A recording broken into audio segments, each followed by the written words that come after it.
नाही मुंबईमध्ये ही विधानसभा आहे. संयुक्त महाराष्ट्र निर्मितीनंतर हा महाराष्ट्र मिळाला. यशवंतरावांनी हा मंगल कलश दिल्लीहून या मुंबई महाराष्ट्रामध्ये आणला. या संयुक्त महाराष्ट्र लढ्यामध्ये आज मराठी माणसाचा मोठा वाटा आहे. त्या मराठी माणसाच्या मोठ्या वाट्यामध्ये अध्यक्ष मला थांबू नका, मला पूर्ण करू द्या. गिरणी कामगारांचा मोठा वाटा आहे. आज गिरणी कामगार घरं नाही आहेत, त्यांना नवी मुंबईला 9 लाख रुपये भरून घरं द्यावी लागतात. पंतप्रधान आवास योजनेमध्ये 2.5 लाखामध्ये आपण घरं देतोय. या सगळ्या गिरणी कामगारांना नवी मुंबईला येत आहेत, त्यांना याच मराठी माणसाला मुंबईमध्ये आपण घरं द्या आणि पंतप्रधान आवास योजनेची जी किंमत आहे 2.5 लाख त्या किमतीमध्ये गिरणी कामगाराला घरं द्या अशी माझी मागणी आहे. आज हा सगळा कामगार इकडे आझाद मैदानावर उपोषणाला बसलाय. सरकार मात्र ढिम्म आहे.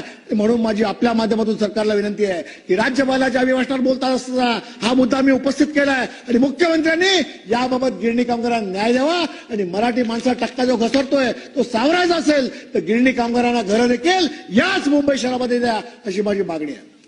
अतुल भोसले